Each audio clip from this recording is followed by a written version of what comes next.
Violência que preocupa. Em uma semana, 8 homicídios foram registrados em Joinville. O que mais chocou a população foi o caso da jovem esquartejada pelo bandido. Imprudência nas estradas. Mais um caso de embriaguez ao volante é registrado em Santa Catarina. Reféns das ameaças. Usuários do transporte coletivo da capital não querem ser pegos de surpresa. Por enquanto, as paralisações foram descartadas. Cadê o restante do dinheiro? Mulher flagrada pegando um malote que teria 20 mil reais se apresentou à polícia hoje à tarde. Mas ela diz que havia apenas 2 mil reais. E ainda, Operação Fundo do Poço. É tensa a situação na Assembleia Legislativa. A oposição pede a renúncia de Romildo Titon da presidência da Casa. O deputado está sendo investigado pelo Ministério Público. E no esporte, os detalhes dos jogos de Avaí e Figueirense pela Copa do Brasil. Band Cidade desta quarta-feira já está no ar.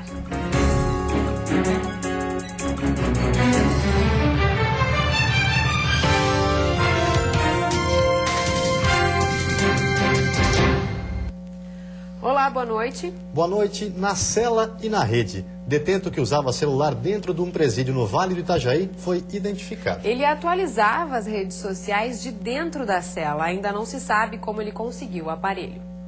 Mesmo cumprindo pena em regime fechado, Evandro Soares não deixou de abastecer as redes sociais com fotos e frases. O homem de 29 anos, que está detido no presídio regional de Blumenau, tinha livre acesso à internet através de um celular. A situação só foi descoberta depois de uma denúncia. Por telefone, o diretor do presídio disse que foi realizada uma revista nas celas na tarde desta quarta-feira e um aparelho celular foi encontrado. Agora, o detento Evandro Soares vai responder por um incidente disciplinar. O diretor da unidade disse ainda que já solicitou à Secretaria de Justiça e Cidadania um bloqueador de sinal, mas ainda não há previsão para o equipamento ser instalado. Esta não é a primeira vez que um celular foi encontrado dentro do presídio de Blumenau. Entretanto, ainda não se sabe como o aparelho chegou à unidade. A hipótese mais provável é que tenha sido através de visitas. Para este especialista em segurança pública, é preciso investir em estratégias que possam evitar ocorrências como esta. Bom, dentro do estabelecimento carcerário, um detento de posse de um celular ele pode praticar uma infinidade de crimes. Por exemplo, uma extorsão, ele pode comandar o crime organizado e isso traz uma série de percalços para a sociedade. Em Florianópolis, um uruguaio foi preso acusado de estelionato. Ele tentava aplicar um golpe no valor de 20 mil. É uruguaio, mas mora há mais de 30 anos em Porto Alegre, no Rio Grande do Sul. O homem foi preso hoje em flagrante tentando aplicar um golpe no valor de 20 mil reais em uma financeira de crédito no norte da ilha. Ele foi autuado em flagrante pelos crimes de uso de documento falso e tentativa de estelionato. O suspeito confessou o crime e disse que comprou o documento falso em Porto Alegre. O homem vai ser encaminhado ao presídio de Florianópolis. A adolescente ferida em um acidente envolvendo um vereador deixou o hospital na tarde desta quarta-feira. O político que dirigia embriagado continua preso. Após 7 dias, Natália Vassoler Nunes, de 13 anos, chegou em casa no início da tarde desta quarta-feira. Por causa dos ferimentos, a família preferiu não mostrar o rosto da adolescente, que ainda está com muitos hematomas e dores. Nos próximos meses, ela deverá fazer o implante do osso frontal da cabeça que quebrou durante o acidente. Mas para a família, o fato de Natália ter voltado para casa já é um grande alívio. A gente fica bastante feliz. Apesar de todo o sofrimento, no dia de hoje tivemos uma boa notícia, né? A nossa filha, há poucas horas, está em casa conosco, né?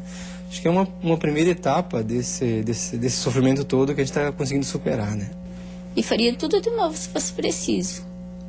Que uma mãe, eu acho que não se cansa de fazer o que precisa para os filhos e pela família, pelo meu marido também. Jusileia ainda está com os hematomas, mas o sentimento da família ainda é de dor e revolta, porque após o acidente, o vereador Aristide Fidelis não prestou socorro às vítimas.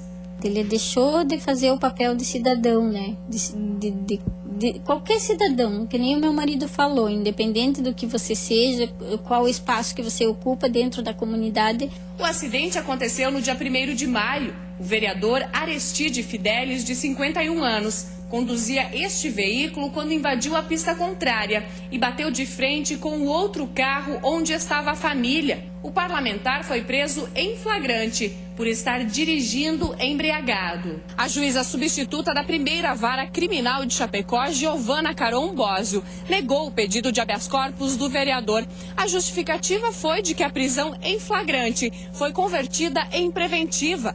A defesa recorreu, mas a magistrada manteve a posição.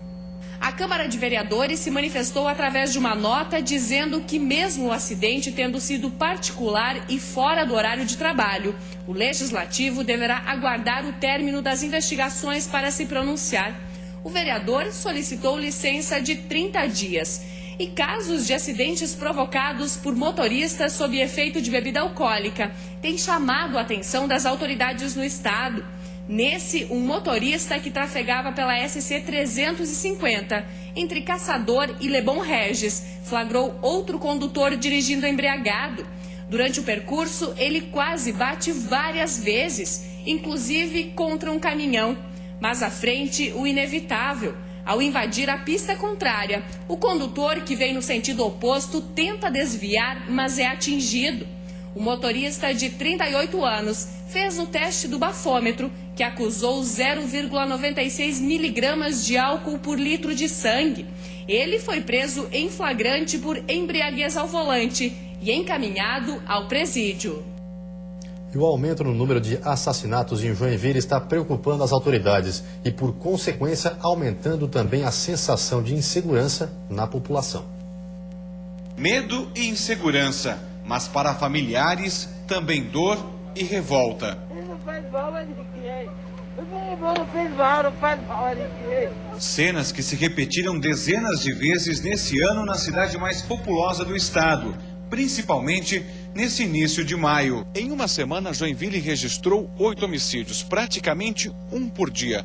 O último deles foi na noite de ontem, nessa rua que fica na zona sul da cidade. Aqui, um adolescente de 16 anos foi morto com 6 tiros a 20 metros da porta de casa. Já são 30 assassinatos em 2014, 3 a menos que nos 5 primeiros meses do ano passado. De acordo com a Polícia Militar, ciúmes, acertos de conta e queima de arquivo estão entre os motivos desses crimes, mas o principal problema está relacionado ao tráfico de drogas. O comandante da Polícia Militar afirma que operações para coibir situações como essas são constantes, mas um dos entraves é a impunidade. Você prende, logo em seguida você se depara, alguns dias, com as mesmas pessoas. Não há bandido novo na praça, são sempre os mesmos. Outro problema que preocupa a área de segurança é o crescimento de assaltos a comércios e automóveis. Em algumas situações, as vítimas têm reagido. Em 2 casos recentes, acabaram baleadas. Por sorte, sobreviveram. O comandante garante que medidas já são planejadas para reduzir esse tipo de crime e reforça a orientação para que as pessoas não reajam em caso de assalto. Não é só uma orientação nossa, é no mundo inteiro. Não reage. Se reagir, vai ter uma reação daquele meliante e que o resultado nem sempre é o mais desejado. As estatísticas nos dão conta de que na grande maioria há uma perda, de vida daquele que reagiu ou de terceiros. Então isso não é interessante. Entre as ocorrências dos últimos dias em Joinville, a que mais chamou a atenção foi da jovem Mara Tayana Decker. A menina foi esganada até a morte e em seguida esquartejada. O segurança Leandro Emílio da Silva Soares se apresentou à polícia e confessou ter cometido o crime. Agora, os pais de Mara pedem justiça para mais esse crime violento que chocou o Estado. E que ele pague o que ela fez, o que ele fez dentro da cadeia. E que ele não saia, não seja solto. Que ele não vai trazer ela de volta. Mas pelo menos ele não vai fazer outra vítima. E a seguir, liminar anula descredenciamento e laboratórios voltam a atender pela Unimed na Grande Florianópolis. E ainda, a mulher suspeita de pegar malote de cliente numa agência de Lages diz que havia apenas R$2.000 e não 20, como afirmou a vítima.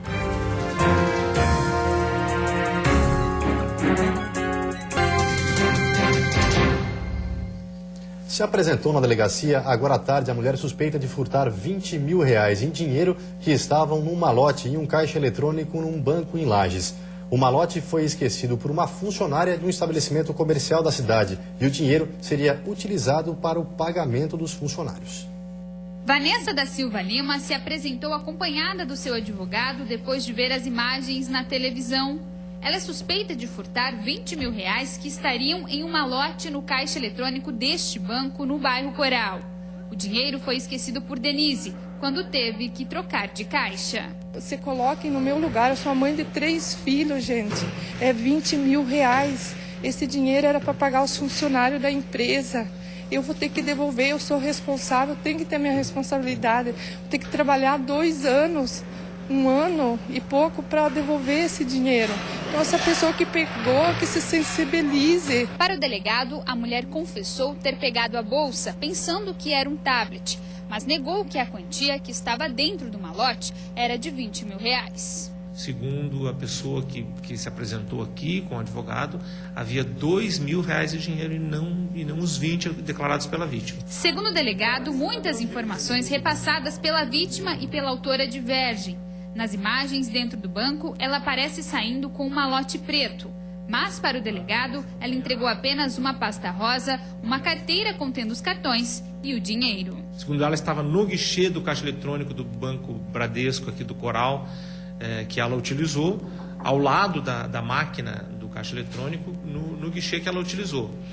E como não verificou ninguém, ela colocou dentro da bolsa dela, levou para casa, achando que se tratava de um tablet, segundo ela, né? E em casa que descobriu que havia documentos, cartões, alguns cheques e R$2 mil em dinheiro. Imagens da câmera de segurança da Polícia Militar mostram a mulher de blusa verde mexendo na bolsa ao lado da agência bancária. Depois ela fica na porta de uma cooperativa de crédito e também entra em uma loja. Ela ainda aparece saindo com mais uma pessoa. A Polícia Civil está investigando o caso e aguarda a liberação de imagens de dentro do banco.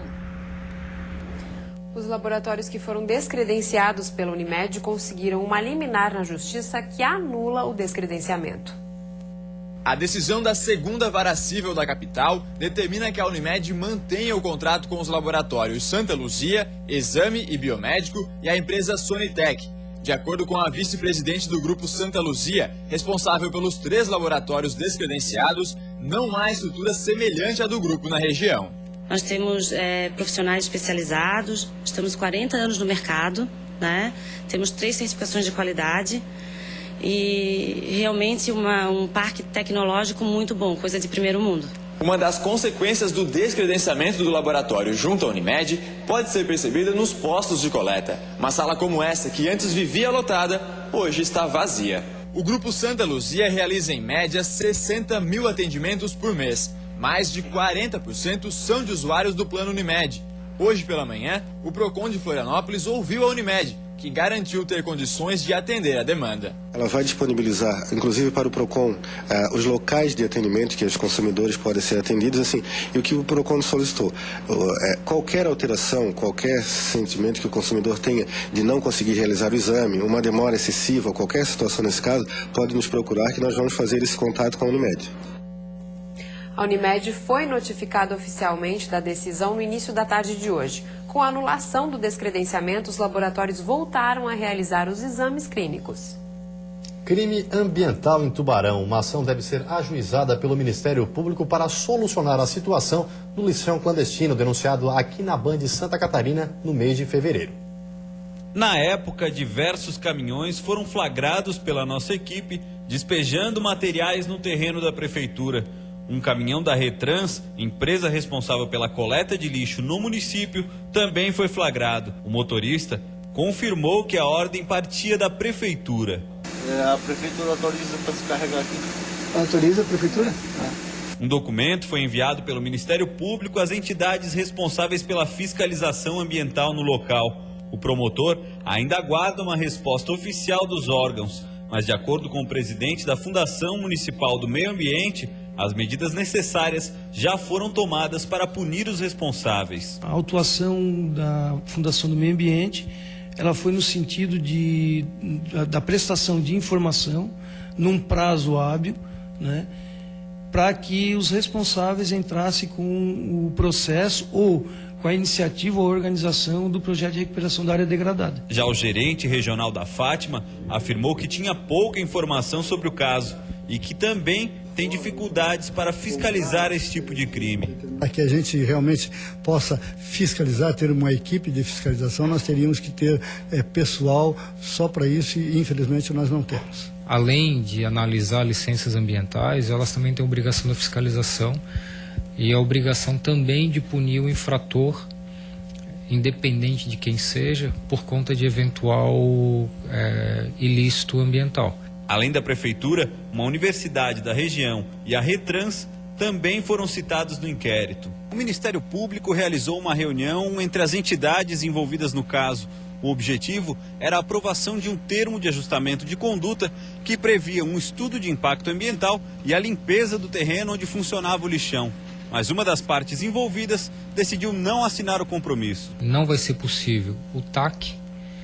Por quê? Porque um dos envolvidos não aceitou. A Unisul e o município até aceitariam os termos, desde que todos aceitassem.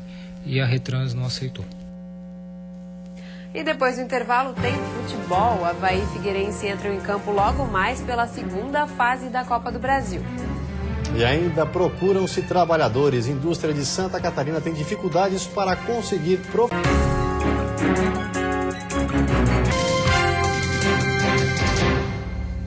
Sobram vagas na indústria. No sul do estado, os empresários estão com dificuldades para encontrar profissionais. A falta de mão de obra qualificada é o principal problema. Hoje são aproximadamente 250 vagas disponíveis no Cine de Braço do Norte, município com apenas 30 mil habitantes. Para se ter uma ideia, Tubarão, que tem 100 mil habitantes, quase o triplo, possui em aberto apenas 70 postos de trabalho. Um dos problemas encontrados é a falta de qualificação. Guilherme fez um curso profissionalizante em automação industrial na cidade de Curitiba.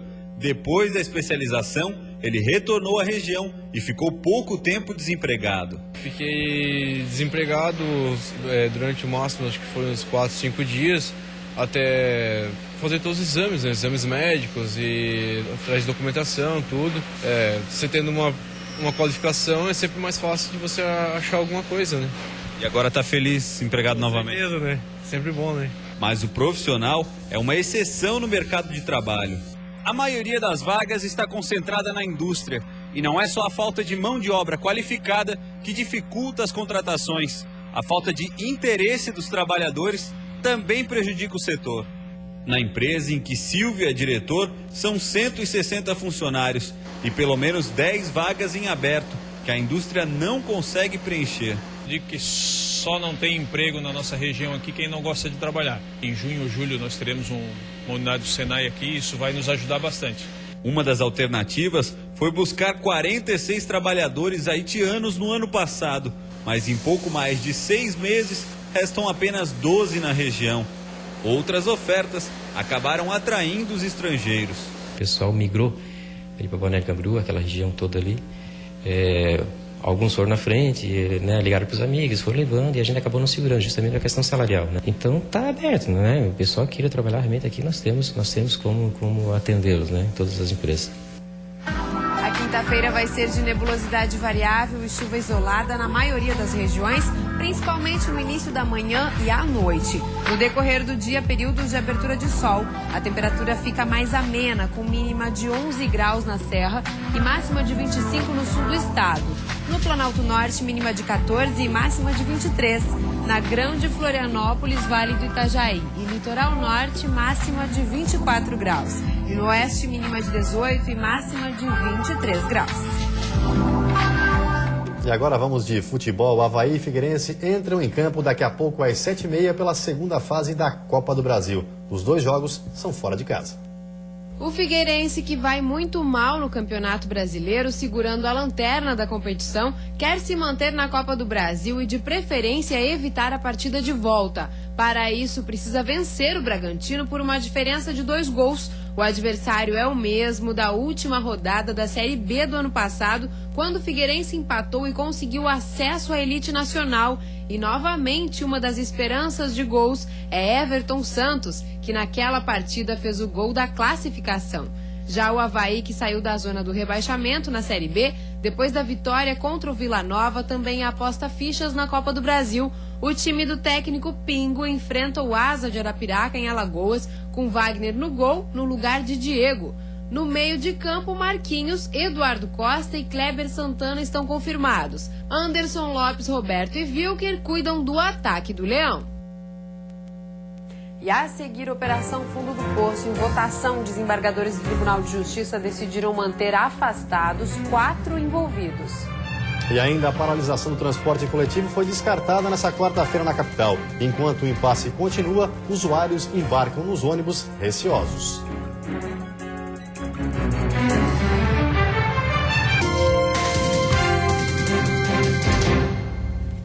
Os trabalhadores do transporte coletivo de Florianópolis analisam uma nova proposta. Pelo menos por hoje, as paralisações foram descartadas. Impasse que tem preocupado os usuários. Pela segunda vez na semana, patrões e empregados se reuniram tentando um acordo. Uma nova proposta foi enviada ao Sindicato dos Trabalhadores, que vai analisar nesta noite em assembleia e só então decidir se o serviço será paralisado. Eles prometem que pelo menos hoje os trabalhos seguem normalmente. Enquanto o impasse não se resolve, quem depende de ônibus na capital fica preocupado. A gente mora na Cachoeira. A gente já vai para casa porque tem medo de ficar aqui no centro. Eu fiquei pela manhã, porque aí você pensa como que vai para o trabalho, né? Preocupada, claro, né? Daí como é que o pessoal vai trabalhar? A Prefeitura de Florianópolis diz que está monitorando a situação. Se houver paralisações ou até mesmo a greve, as empresas responsáveis pelo transporte coletivo serão multadas. Eles serão responsabilizados pelos ônibus que não saírem nos seus horários. Eles serão responsabilizados e sofrerão as multas previstas na lei. Em votação agora há pouco, os desembargadores do Tribunal de Justiça decidiram manter afastados 4 envolvidos na Operação Fundo do Poço. Na Assembleia Legislativa, o afastamento do presidente, Romildo Titon, continua repercutindo entre os deputados. Por 15 votos a 4, os desembargadores do Tribunal de Justiça negaram a volta aos cargos dos secretários de Turismo e de Agricultura de Piratuba, Adélio Spagnoli e André Jamir Turra, além do prefeito de Erval Velho, Walter Kleber Kuncher Júnior. Também continua afastada a prefeita de Celso Ramos, Inês Schon, que não teve seu recurso aceito pelo TJ. Por 15 votos a 4, portanto, por maioria, negar provimento ao agravo regimental do número 3. O relator dos processos, desembargador Trindade dos Santos, já havia afastado em fevereiro o deputado estadual Romildo Titon e o impedido de atuar na presidência da Assembleia Legislativa do Estado. A decisão foi confirmada em plenário em abril. Ao todo, 46 indiciados pelo Ministério Público Estadual respondem na Justiça por suposto esquema de corrupção ativa e passiva e fraude de licitações na instalação de poços artesianos em diversos municípios do Estado. Romildo Titon não esteve hoje na Assembleia Legislativa. A aposta do deputado e de sua defesa é uma possível resposta favorável do Superior Tribunal de Justiça. O órgão suspendeu a tramitação do processo aqui no Estado e ainda estaria pendente o julgamento se a competência para analisar o caso é da Justiça Federal ou da Estadual. O TJ catarinense já sinalizou que poderia julgar o mérito da ação. Na Assembleia Legislativa, o deputado Valdir Cobalcini anunciou que deve formar uma comissão para conversar com o presidente afastado da casa. A possibilidade de renúncia estará em debate. Queremos também informar ele da inquietação que há aqui em torno do silêncio. Já para a deputada estadual Ângela Albino, o impasse na Casa Legislativa, que completa hoje 70 dias, precisa ser resolvido e poderia passar pela Comissão de Ética da Alesc. Há um desconforto generalizado e que não nos permite mais um silêncio como até agora temos agido. E antes de encerrarmos, vamos dar uma olhadinha no trânsito da capital. Aí você acompanha imagens ao vivo das pontes Cômodo Salles e Pedro Ivo Campos. Movimento intenso, principalmente para quem deixa a ilha de Santa Catarina. Aí, como podem ser vistos pelas imagens, praticamente parado em alguns pontos. Agora, em Florianópolis, 22 graus. Você fica agora com o Jornal da Band. Uma ótima noite e até amanhã. Boa noite, até amanhã.